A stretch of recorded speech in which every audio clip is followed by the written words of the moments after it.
Okay, we're here to present the Photography Centre at the Victoria and Albert Museum in London.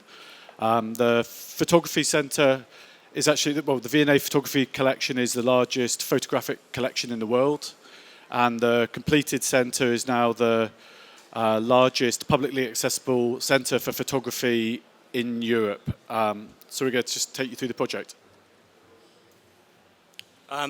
The centre comprises two phases. Phase one was completed in 2018 by David Conn Architects, and then recently completed phase two has really been a place for two things really. One is the Royal Photography Centre archive, which was bequeathed to them fairly recently, and then new gallery spaces for contemporary commissions. This was the site. Mothballed picture galleries, much underloved, but actually the spaces themselves are actually extraordinary Victorian picture galleries. And at the heart of our project is actually a celebration of these existing volumes. I suppose this was a rather intriguing image for us and actually fueled the project, and was really about how secondary volumes could enrich the principal volume, and about how carved spaces could be used to actually create a home for the new books. We were also interested in how the book collection could create a unique architectural lining, and how more filigreed elements could create a layering to those spaces. We were also interested, being at the Victoria and Albert Museum, about this sort of Victorian sensibility, about how the engineering becomes the architecture. So we won the project in competition in 2019, and it comprises of 5 galleries that range from digital, the library for the Royal Photographic Society collection, 2 large galleries for contemporary commissions, and a gallery about the camera. And we were interested, I suppose, in placing, at the centre of that is the library, and placing the visitor within the sort of the weight of the collection. The project was co-designed with Create Voice, a group of 18, 16 to 24-year-olds. The V&A's sort of traditional cohort that aren't really reflective of the diversity in the people of London. So we worked with the young people to first of all understand sort of the barriers of entry for them, why they didn't come to the V&A, but also what they wanted out of coming to the V&A and coming to see exhibitions on photography. So I'm just going to take you through the gallery spaces now. So this is a plan of the 5 galleries. And you enter into the centre at the sort of pivot point between our scheme, which is on the left, and phase one, which is on the right, which is a large digital interactive gallery for immersive pieces, which will change on a sort of 6-monthly basis and really sort of smack the visitor in the face when they arrive and be a sort of really dynamic sort of entrance sequence into the space. And from there, you then move into the Royal Photographic Society library. As Ben said, what we wanted to do was to place the visitor inside the space, inside the collection, so the shelves aligned with the collection itself. Because of the Victorian building, we couldn't put any load on the floor, so everything is hung off the structure on the walls or suspended above it. And then sort of we also create a space within to the south of this drawing, which is the sort of back of house areas for the librarians for retrieval, but also for the ongoing upkeep and maintenance of the collection. And as you move to the upper level, the walkways for retrieval then allow the sort of dual occupation of retrieval and librarian to take place sort of alongside that of the sort of public occupation. So these are sort of the photographs of the completed centre. So this is a view looking back towards where the sort of librarians hang out behind, with display cases integrated into the library to allow people to understand the actual contents of this really diverse photographic library and understand about the photo books so important to photography. I suppose for us, the sort of starting point of the design for the sort of order of the scheme came from the host building. So looking at the order of the plasterwork, the structure of the sort of ribbing of the space then formed the grid which everything that we put in relates to. And that then changes at various scales to sort of house different types of occupation, including a browsing library so people can stop, take books and sort of pause. But also display screens so people can actually then dial up videos about the process of photography. And with the young people, it was really about sort of trying to create a space where people could come in and stop and dwell and hang out. So it wasn't a space for sort of transition. It wanted to be a place where you could come and study and actively use and discuss photography. So that's a view of it, with me pretending to be a librarian. I suppose being at the Victoria and Albert Museum, which is a museum essentially about craft, the making of the architecture was incredibly important to us. And it's important also for me to explain that adjacent to our gallery is the Ironworks Gallery, and it was clearly a source of inspiration for us. What was important about looking at the historic objects in their collection is that they weren't purely decorative, that the actual making of the screens actually informed the architecture. And that enabled us to create almost our own sort of taxonomy or catalogue about the making of our metalwork, and using brass magnesium to actually create these balustrades, working with makers to explore the making of connections and crimping. And the idea, as Matt's already suggested, that these metalwork elements act as a sort of veil or layering to the space, and that these newer interventions actually heighten the drama of these threshold pieces, that there's a sort of compression through the enfilade, and that there's a sort of pattern making that resolves and speaks to the geometry of the existing building. And here you can start to see how that relationship works. Ideas of detail. So moving from the library, Gallery 96 and 97 are galleries for large-scale contemporary commissions, which will change on us a biannual basis. Working with Purcell, we restored sort of grade 1 listed spaces. We replaced all of the roofs, all of the M&E handling to create gallery conditions within the space. But also then where we wanted to put new elements such as display cases, they sort of sit independently. We wanted the sort of reading of the existing space to be really legible to the visitor. We didn't want the architecture to overpower the understanding of the existing building.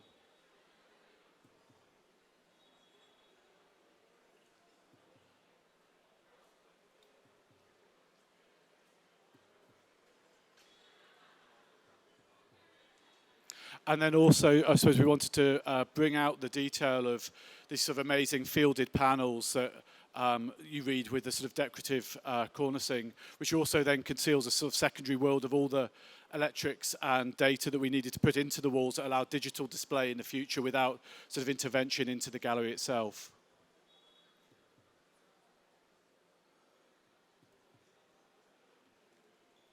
Sorry, I'm trying to flick through, but it's not moving very quickly. And working with the curators, we selected sort of this large three-dimensional piece at the end of the enfilade of room to draw visitors through. So as you walk through the centre, this sort of three-dimensional photograph comes together to sort of create an overall sort of vision of photography. And it allowed us to play with the idea of scale and also what photography can be rather than just pieces within the wall. The final gallery is the gallery about the camera. So what the young people were interested in wasn't necessarily the photograph. They were interested actually in how cameras work. So what we did was create a timeline of cameras that start from the box camera and end with the iPhone. And sort of central to that, I suppose, is the idea of the camera obscura, which is where all the sort of product of photography comes from. So we built a camera obscura photo studio within the sort of heart of the centre, which places the visitor inside the camera and lets them physically interact with the making of photographs. This is a short video of our there's no audio. That this was a really important space for younger visitors. Well, I mean, everybody carries a phone in their pocket now. So we have a whole gallery dedicated to unpacking that experience of using a camera and trying to connect visitors to that, you know, the experience that they experience when they take a picture. With Create Voice and a group of young people, we've created a camera obscura photo studio which actually places the visitor into the camera, which is just the fundamentals of everything that then comes from photography. This is just a short film which sort of shows at the end, which we have playing in the background, but this sort of shows the space in occupation. So the dynamic movement through that enfilade was always something in our mind, and the idea that you would read the spaces sort of kinetically unfolding as you walk through the centre, through these sort of thresholds. Yeah, and that's it.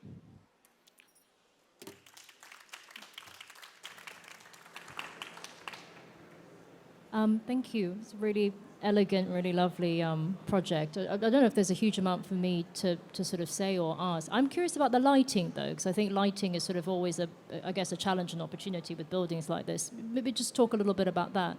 Yeah, we actually work with a really good lighting designer, Michael Grubb Studio, and we want to do two things. One was sort of background lighting that emphasised the architecture of the host building, and the second is then track that allows us to have very soft lighting onto the photography. So we didn't want it so you'd have sort of very bold spots onto the photographs. We wanted to wash the walls. That also then allows us to put projectors into the track.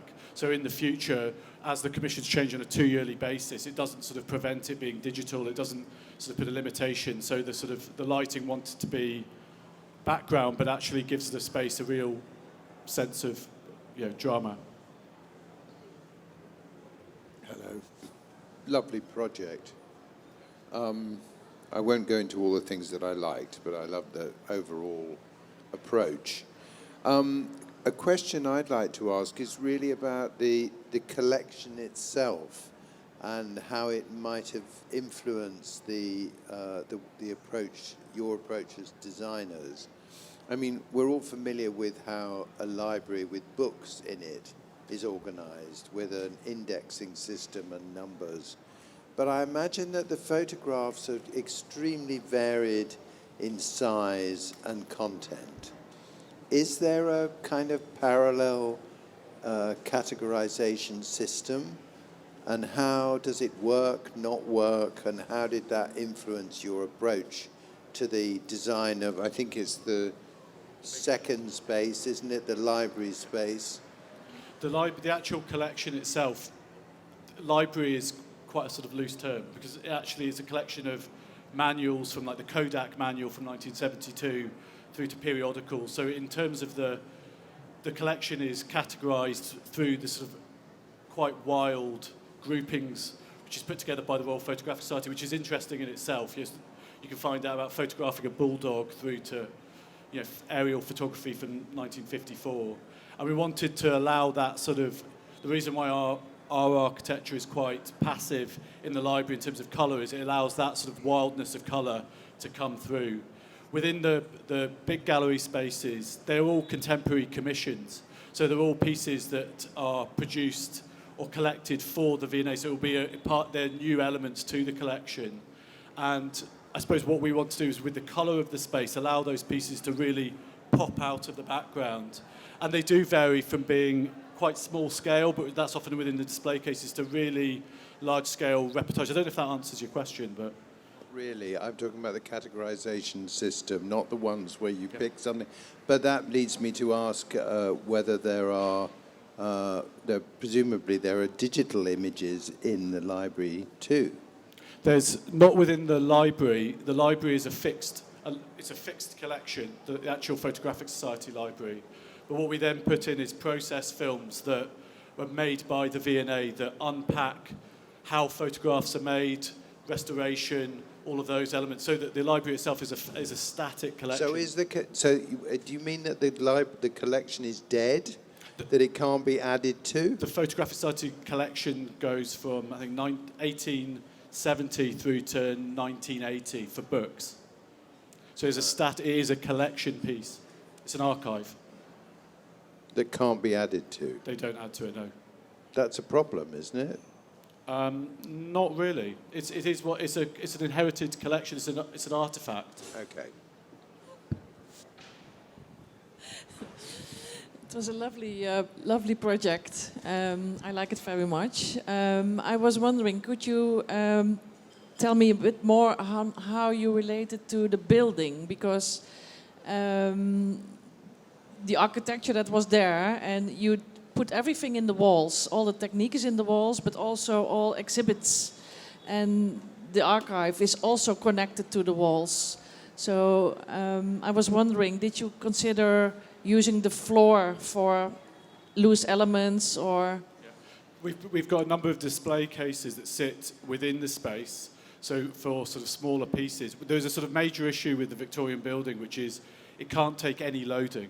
So it's sort of designed, the floor can't take any loading, so everything has to be from the library cantilevered from the wall. So that's why with the sort of the language of the structure that carries the walkway supports the books above and below. And we wanted to give the galleries also space. We didn't want to over-architecture or make an intervention that sort of created a piece just for our own sort of vanity within it. We wanted it to allow those existing spaces, which are incredible and amazing, they sat empty for 30 years, to come back. I very much enjoyed, I think, your conversation with the building. And I think, kind of, to say it is a Victorian building, it has railing history, it has a material wall history, it has a color history. I think my recollection of kind of how the way Victorians actually explained art is quite hard, full on. Kind of, you plaster the wall until there's nothing left of the wall, you paint the wall in a really strong color, and you kind of have a proper competition between all the things on the wall asking for attention. You're much more restrained. The pitch and blue wall, the kind of very carefully composed images.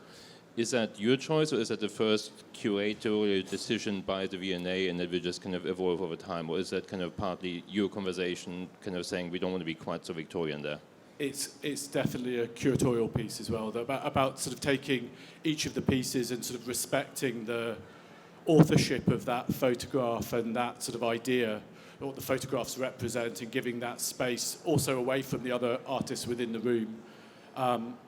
Yeah, because when you actually look back at the picture gallery, the first image, it's pure Victoriana, which is wall to wall, like the RA summer show.